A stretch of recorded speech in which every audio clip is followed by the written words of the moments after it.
Hello दोस्तों, आप सभी को नमस्कार। आज के इस क्लास में भारतीय संविधान के तहत भाग 4 में जो राज्य के नीति निर्देशक तत्व दिए गए हैं उसके बारे में हम लोग पढ़ेंगे। और जो राज्य के नीति निर्देशक तत्व हैं ये कहाँ के संविधान से प्रभावित हैं? ये बहुत पहला क्वेश्चन इसका यही है।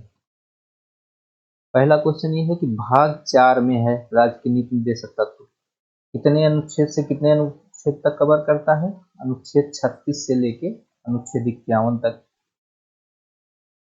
फिर कहाँ से लिया गया है? आयरलैंड के संविधान से। आयरलैंड के संविधान से ये प्रेरित है। आयरलैंड का संविधान 1937 में आया था, वहां से ये प्रेरित है राज्य के नीति निर्देशक तत्व। इतनी तीन महत्वपूर्ण बातें इसकी हो गई। भाग 4 में है, अनुच्छेद 36 से 51 में है, आयरलैंड के संविधान से लिया गया है। अब इसकी कुछ और विशेषताएं हैं कि राज्य के नीति निर्देशक तत्व क्या है। तो जब संविधान का निर्माण हो रहा था तो संवैधानिक सलाहकार थे उस समय BN राव। संवैधानिक सलाहकार BN राव, उन्होंने यह सुझाव दिया कि मूल अधिकार, एक तो जो मूल अधिकार है वो न्यायालय द्वारा परिवर्तनीय है और ये न्यायालय द्वारा परिवर्तनीय नहीं है। तो उस समय संविधान सभा के लोगों ने यह विचार किया कि अगर राज्य के नीति निर्देशक तत्व में जो अनुच्छेद शामिल किए गए हैं उनको अगर न्यायालय द्वारा परिवर्तनीय करा दिया गया तो बहुत सी समस्याएं आएंगी, क्योंकि उस समय देश बहुत पिछड़ा हुआ था और देश के पास संसाधनों की कमी थी। तो ऐसे प्रावधान जो मूल अधिकार में नहीं शामिल किए जा सकते थे लेकिन जरूरी थे राज्य के लिए और व्यक्ति के विकास के लिए, उनको राज्य के नीति निर्देशक तत्व में शामिल कर दिया गया। तो राज्य के नीति निर्देशक तत्व में उन तत्वों को शामिल किया गया जो मूल अधिकार में नहीं शामिल किए जा सकते थे, क्योंकि देश उस समय सक्षम नहीं था कि इनकी पूर्ति कर सकता था। वो आगे धीरे धीरे करके पूर्ति करता।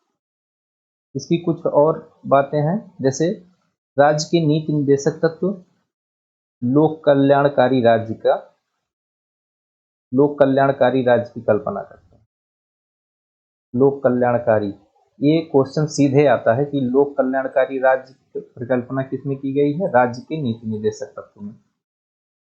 एक दूसरा क्वेश्चन आता है कि सामाजिक आर्थिक लोकतंत्र की स्थापना करता है। सामाजिक आर्थिक लोकतंत्र सीधे सीधे पूछता है तो नीति निर्देशक तत्व। और नीति निर्देशक तत्व न्यायालय के मार्गदर्शक के रूप में कार्य करता है। जब न्यायालय संविधान की व्याख्या करता है, उच्चतम न्यायालय, तो उसके मार्गदर्शक के रूप में काम करता है। राज्य की नीति निर्देशक तत्व के बारे में एक और बात है कि यह अनुदेश देता है कि विधायिका और कार्यपालिका किस प्रकार से कार्य करे, और जो विधियां बनाते समय इन तत्वों को, अगर कोई विधि निर्माण हो रही है तो नीति निर्देशक तत्व में जो प्रावधान किए गए हैं उनको ध्यान में रखा जाए। तो DPSP की ये मुख्य विशेषताएं हैं। बाकी अब देखेंगे कि इसके अनुच्छेद में क्या है। तो अनुच्छेद में जब व्याख्या करेंगे तो इस पूरा नीति निर्देशक तत्व, और यहाँ से बहुत ही क्वेश्चन पूछते हैं। बता दिया जाए आपको कि अनुच्छेद 1 से लेकर अनुच्छेद 51 तक आपकी जुबान पे रटा होना चाहिए, क्योंकि यहाँ से बहुत ही ज्यादा अनुच्छेद से क्वेश्चन पूछते हैं। बाकी उसके बाद बीच बीच में अनुच्छेद जो महत्वपूर्ण है उन वहां से क्वेश्चन उठता है, लेकिन 1 से लेकर 51 तक प्रत्येक अनुच्छेद आपकी जुबान पे होना चाहिए। तो DPSP अब अनुच्छेद के माध्यम से आपको लोगों को हम दिखाते हैं। तो अनुच्छेद 36 आप देख रहे हैं यहाँ पे अनुच्छेद 36 में लिखा है परिभाषा। तो जो 36 अनुच्छेद है उसमें राज्य की परिभाषा है, वही राज्य जो अनुच्छेद 12 में, यानी मूल अधिकार में अनुच्छेद 12 में आपको बताया था कि राज्य की परिभाषा में राज्य के अंतर्गत क्या क्या आते हैं, वही यहाँ पे अनुच्छेद 36 में राज्य की परिभाषा बताया गया है कि राज्य क्या है। दूसरा है अनुच्छेद 37। अनुच्छेद 37 में कहता है कि इस भाग में समाविष्ट यानी अंतर्विष्ट जो भी सिद्धांत हैं उनको लागू करना, यानी अनुच्छेद 36 से लेके 51 तक जो भी प्रावधान इसमें किए गए हैं उनको राज्य लागू करे। तो अनुच्छेद 37 में इसके महत्व, डीपीएसपी के यानी राज्य के नीति निर्देशक तत्व और इसके प्रकृति के बारे में बताया गया है। इसको बताया गया है इसमें अनुच्छेद 37 में कि यह गैर न्यायोचित है। गैर न्यायोचित मतलब न्यायालय द्वारा परिवर्तनीय नहीं है, यानी न्यायालय में इसे चुनौती नहीं दी जा सकती। अगर राज्य सरकार इसे नहीं लागू करती है तो न्यायालय में इसे चुनौती नहीं दिया जा सकता। जिस प्रकार मूल अधिकार, अगर मूल अधिकार का हनन करता है राज्य तो न्यायालय उसको संरक्षण देता है, लेकिन यहाँ पे ऐसा नहीं है। तो अनुच्छेद 37 में यह प्रावधान किया गया है। अनुच्छेद 38 में क्या है, जो राज्य के लोक कल्याणकार की अभिवृद्धि के लिए सामाजिक व्यवस्था बनाएगा, यानी राज्य द्वारा जो जन कल्याण के लिए सामाजिक व्यवस्था है उसको बढ़ावा देना। तो अनुच्छेद 38 में लोक कल्याण को बढ़ावा देना है और उसके लिए सामाजिक व्यवस्था बनाना है। फिर 38 के बाद हो जाएगा 39। अनुच्छेद 39 में क्या दिया है, राज्य द्वारा अनुसरण किए जाने वाले कुछ नीति सिद्धांत, यानी राज्य द्वारा जो अनुसरण किए जाते हैं उसके कुछ नीति सिद्धांत इसमें क्या क्या है, जैसे पुरुष और स्त्री सभी नागरिकों को समान रूप से जीविका पर्याप्त साधन में प्राप्त करने का अधिकार है, यानी पुरुष हो या स्त्री हो सभी को समान रूप से जीविका का पर्याप्त साधन मिले। समस्त जो भौतिक संसाधन हैं उनके स्वामित्व और नियंत्रण इस प्रकार बटा हो कि सामूहिक सर्वोत्तम हो, यानी जो भौतिक संसाधनों का वितरण होता है उसका न्यायोचित वितरण हो। न्यायोचित वितरण हो, ये नहीं कि एक के पास बहुत ज्यादा हो जाए और किसी के पास कुछ रहे ही ना।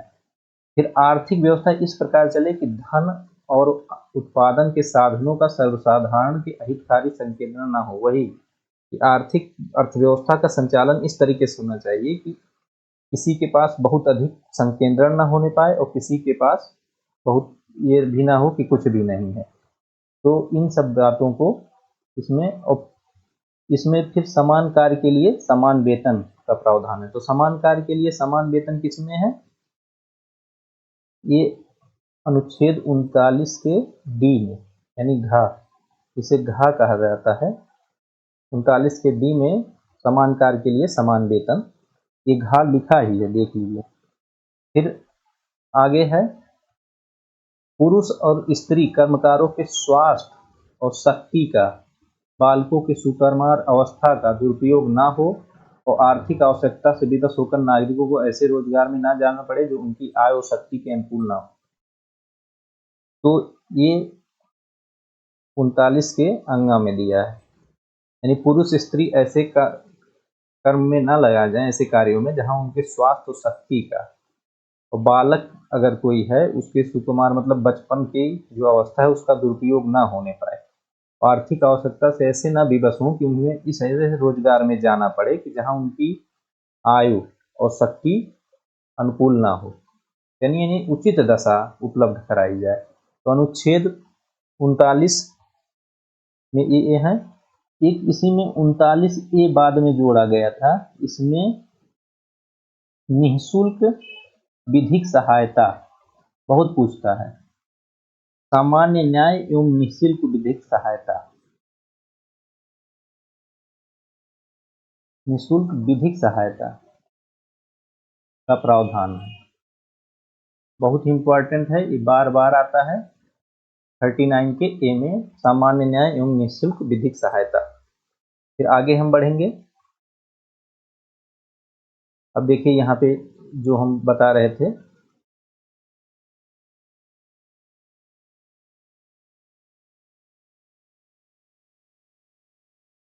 ये बता रहे थे हम कि सामान्य न्याय एवं निःशुल्क विधिक सहायता 39 के ए में। फिर 40वां जो अनुच्छेद है उसमें क्या है, ग्राम पंचायतों का गठन। ग्राम पंचायत का गठन बहुत ही महत्वपूर्ण है, ये बार बार पूछा गया है। आर्टिकल 40 इसी के तहत आगे आर्टिकल 243 में ग्राम पंचायत के गठन किए गए हैं, उन्हें शक्तियां प्रदान की गई हैं, स्वायत्तता दिया गया है। तो आगे जब पढ़ाएंगे पंचायती राज तो उसमें आपको विस्तार से बताएंगे। फिर आर्टिकल 41, आर्टिकल 41 क्या कहता है, कुछ दशाओं में काम, शिक्षा और लोक सहायता पाने का अधिकार। यानी कुछ मामलों में काम पाने का अधिकार, शिक्षा का अधिकार और कानूनी सहायता, लोक सहायता यानी कानूनी सहायता पाने का, लोक सहायता पाने का अधिकार है आर्टिकल 41 में। फिर आर्टिकल 42 में क्या दिया है, आर्टिकल 42 में आपको दिखाते हैं कि काम के न्याय संगत, थोड़ा सा नीचे कर लें,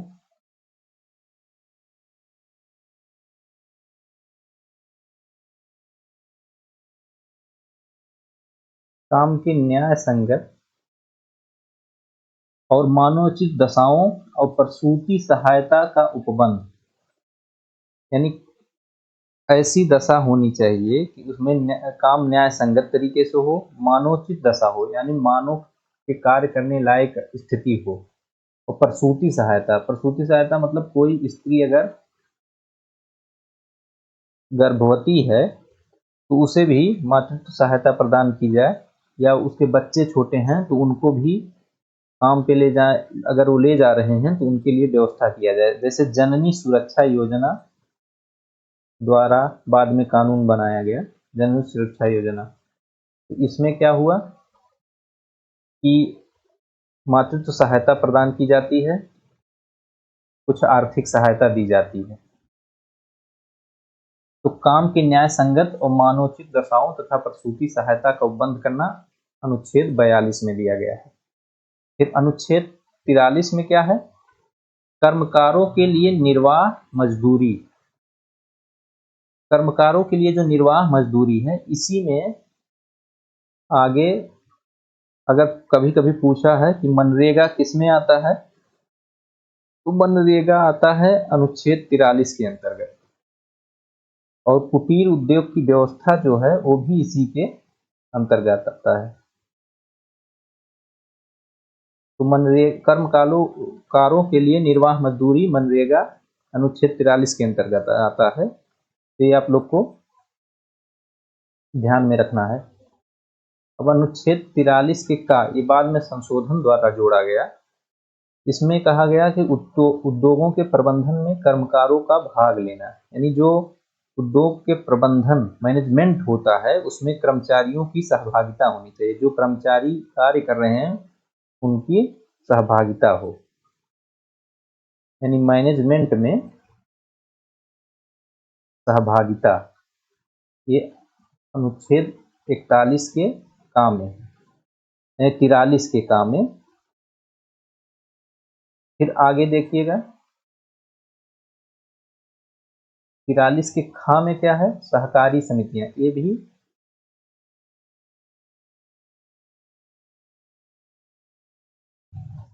97 अमेंडमेंट द्वारा जोड़ा गया था 2011 में। सहकारी सोसाइटी का संवर्धन, यानी सहकारी समितियों का गठन करें, सहकारी समितियों का गठन हो, नियंत्रण हो और उनका प्रबंधन हो। तो ये अनुच्छेद 43 के खा में है। इसको आपको याद होना चाहिए, नहीं तो आपको दिक्कत होगी। इसकी बातें बहुत आप सुनते होंगे, समान सिविल संहिता अनुच्छेद 44 में है, आर्टिकल 44 में समान सिविल संहिता यानी समान नागरिक संहिता, इसे यूसीसी कहते हैं। ये क्या है, एक राज्य है, बार बार मांग उठ रही है कि सामान्य सिविल संहिता लागू किया जाए। केवल गोवा ऐसा राज्य है जहां यह समान सिविल संहिता लागू है। और इसमें क्या है कि भारत में विभिन्न धर्मों के लोग रहते हैं, तो सबके अपने धर्म के अनुसार जो सिविल कानून है वो उन पर लागू होते हैं। तो इसलिए जैसे विवाह, तलाक, गोद लेना, संपत्ति का, ये सब जो होते हैं वो अपने धार्मिक धर्म के हिसाब से रहते हैं। तो इसी पे विवाद है कि जब भारत एक देश है और यहाँ के सभी लोग समान हैं, तो एक समान नागरिक संहिता बना दी जाए, इसलिए सभी कानून बराबर हो जाएं, जिससे जटिलता ना आए, विवाह, तलाक, वो मतलब जो विवाद उत्पन्न होते हैं वो ना हो। तो समान सिविल संहिता की मांग हमेशा उठती रहती है। फिर आप आगे देखिएगा अनुच्छेद 45 में, अनुच्छेद 45 में दिया है कि 6 वर्ष से कम आयु के बालकों के लिए प्रारंभिक बाल्यावस्था देख-रेख एवं शिक्षा का उपबंध, यानी बालपन जो होता है उसके पूर्व देखभाल, तथा 6 वर्ष से कम आयु के बच्चों की शिक्षा, यानी जो बच्चों का पोषण होता है और शिक्षा होती है 6 वर्ष से पूर्व। पहले इस अनुच्छेद में 6 से 14 वर्ष का निःशुल्क अनिवार्य शिक्षा वाली व्यवस्था थी, निःशुल्क शिक्षा की व्यवस्था थी, जो 86वें अमेंडमेंट द्वारा 2002 के उसे 21 के का के तहत मूल अधिकार बना दिया गया। तो अब यहाँ पे केवल ये बचा कि 0 से 6 वर्ष के बच्चों को उनके पोषण का देखभाल किया जाए और उन्हें शिक्षा की व्यवस्था की जाए, नर्सरी लेवल की। और ये अब अनुच्छेद 46, इसमें क्या है, अनुसूचित जाति यानी एससी, अनुसूचित जनजातियां यानी एसटी और अन्य दुर्बल वर्ग जो कमजोर वर्ग हैं की शिक्षा एवं अर्थ संबंधी हितों की अभिवृद्धि की जाए। यानी एससी, एसटी और अन्य कमजोर वर्ग जो होते हैं उनकी शिक्षा की व्यवस्था की जाए और उनके आर्थिक सशक्ति यानी आर्थिक गतिविधियों का प्रबंधन किया जाए, उनकी वृद्धि करने का प्रयास किया जाए। तो अनुच्छेद 46 ये आप यहाँ से देख लीजिए। अनुच्छेद 47 क्या हुआ, अनुच्छेद 47 जो होता है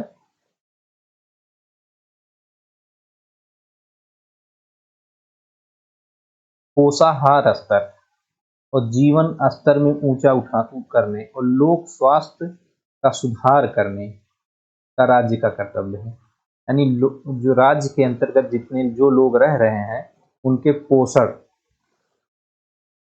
पोषण की, यानी ऐसा ना भोजन करें कि वो पौष्टिक ना हो, मतलब वो स्वास्थ्य के लिए हानिकारक हो, जीवन स्तर ऊंचा हो, मतलब आप वृद्धि करें, लोग स्वास्थ्य बना रहे, यानी स्वास्थ्य, पोषण, ये सब की जो व्यवस्था है पोषाहार की, ये अनुच्छेद 47 में है। इसीलिए राष्ट्रीय खाद्य सुरक्षा मिशन और जो खाद्य सुरक्षा वाले चल रहा है कार्यक्रम, ये इसी के तहत है।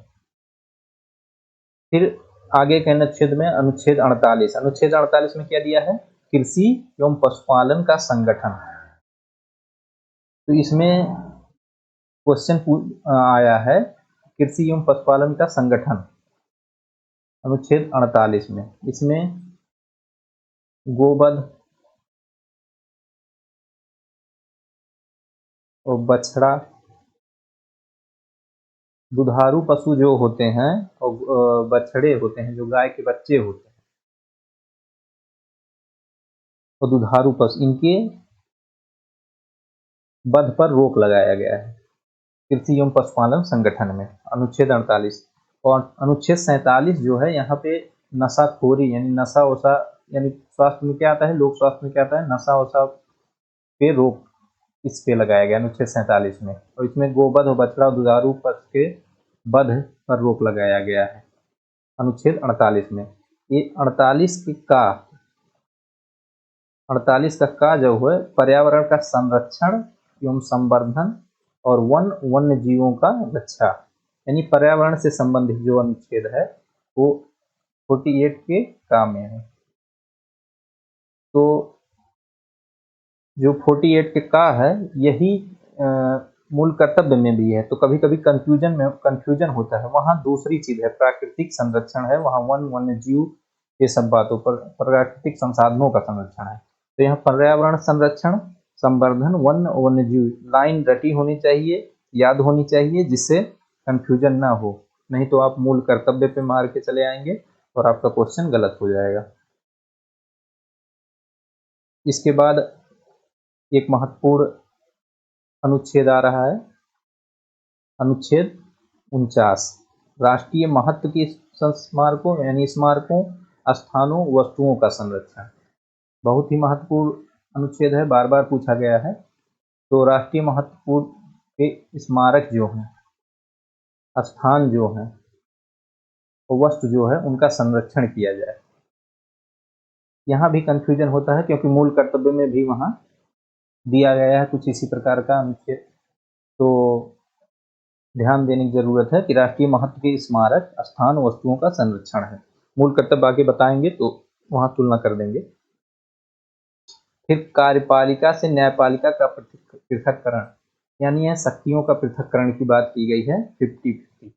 तो आपको ऐसे याद करना है 50-50, यानी 50 में क्या है 50-50, यानी कार्यपालिका न्यायपालिका में पृथक्करण। फिर अनुच्छेद 51 अंतर्राष्ट्रीय शांति और सुरक्षा की अभिवृद्धि की बात करता है। तो अंतर्राष्ट्रीय शांति और सुरक्षा यानी वसुधैव कुटुंबकम, जो भारत का नारा है वसुधैव कुटुंबकम, ये यहाँ से आपको मिल जाएगा। अंतर्राष्ट्रीय शांति एवं सुरक्षा की अभिवृद्धि, इसमें क्या है, अंतर्राष्ट्रीय शांति एवं सुरक्षा की अभिवृद्धि, राष्ट्रों के बीच न्याय संगत और सम्मानपूर्ण संबंधों को बनाए रखना, संगठित लोगों को एक दूसरे से व्यवहारों में अंतर्राष्ट्रीय विधि और संधि बाध्यताओं के प्रति आदर रखना, अंतर्राष्ट्रीय विवादों को मध्यस्थता के द्वारा निपटारा है। तो इन सब बातों को 51 में, अनुच्छेद 51 में, यानी अंतर्राष्ट्रीय शांति एवं सुरक्षा 51 में, अनुच्छेद 51 में है। तो ये बातें हो गई अनुच्छेद 51 तक। राज्य के नीति निर्देशक तत्व सभी अनुच्छेद हो गए। उसके बारे में कुछ राज्य के नीति निर्देशक तत्व के बारे में बता दिया। अब कुछ और बातें हैं इसमें, जैसे अनुच्छेद 42 के तहत इसमें सबसे अधिक संशोधन किया गया, अनुच्छेद 42 1976। तो इसमें कौन कौन से अनुच्छेद में संशोधन किया गया, एक 39 में, 39 का इसी के तहत जोड़ा गया, 43 का जो है इसी के तहत जोड़ा गया, 48 का भी इसी के तहत जोड़ा गया, और अनुच्छेद 97 के तहत मैं बताया था कि 43 था, यानी सहकारी समिति वाला 97 के तहत जोड़ा गया। अब इसी में ये आप यानी सबसे ज्यादा संशोधन जो हुए हैं वो 42वें संशोधन द्वारा किए गए हैं। केवल एक 97 में संशोधन 43 खा द्वारा किया गया है। अब एक नए पेज में मैं और बता दूं आप लोगों को, जैसे इस अनुच्छेदों में कौन कौन से अनुच्छेद समाजवादी विचारधारा से प्रेरित हैं और कौन कौन से अनुच्छेद गांधीवादी विचारधारा से प्रेरित हैं और कौन कौन से अनुच्छेद उदारवादी विचारधारा से प्रेरित हैं। तो ये कैटेगराइज अभी मैं बता दे रहा हूँ। तो अनुच्छेद 38 जो है, अनुच्छेद 39 के का, यानी सामान्य न्याय और निःशुल्क विधिक सहायता जो है, फिर 41, 42, 43 और 43 का और 47, ये जो हैं ये समाजवादी विचारधारा से प्रेरित हैं। गांधीवादी में 40 ग्राम पंचायतों का गठन, 43 43 का खाद्य सहकारी समितियाँ, 46 47 पोषाहार, 48 कृषि एवं पशुपालन और 46 अनुसूचित जनजातियों का उत्थान है। फिर उदारवादी में 44 यानी समान नागरिक संहिता, 45 0 से 6 वर्ष के बच्चों को शिक्षा, 48 कृषि एवं पशुपालन, 48 का पर्यावरण, 49 में क्या है, राष्ट्रीय स्मारक महत्व स्मारक और स्थानों का संरक्षण, 51 और 50 और 51 में इसमें 50-50 यानी न्यायपालिका और कार्यपालिका का पृथककरण है और इसमें 51 में अंतर्राष्ट्रीय शांति एवं सुरक्षा है। तो राज्य के नीति निदेशक तत्व के बारे में अब लगभग पूरी बातें बता दिया हूँ और लगभग जितने क्वेश्चन एग्जाम में पीसीएस लेवल पे, आरओ लेवल पे, पीसीएस लोअर में और अन्य अधीनस्थ परीक्षाओं में जितना आया है लगभग इसमें कवर है। आप अगर इसको देखिएगा, बार बार देखिए, तो आपको अनुच्छेद सहित इसको याद हो जाएगा और ध्यान से पढ़िएगा। अनुच्छेद पूरा याद होना चाहिए, नहीं तो कहीं कहीं आप कंफ्यूजन करेंगे। जरूर पूछता है 48 का, 49, 50, 47 इन सब अनुच्छेदों के बारे में जरूर पूछता है, या 39 के घ, 39 का। जहाँ जहाँ कंफ्यूजन है वहाँ वहाँ पढ़िए और कोई दिक्कत हो तो हमें कमेंट बॉक्स में बताइए। चैनल का नाम success secret by Manoj sir है। इसे आप सब्सक्राइब करिए, लाइक करिए, कमेंट बॉक्स में कमेंट करिए और ज़्यादा से ज़्यादा लोगों को शेयर करिए। धन्यवाद।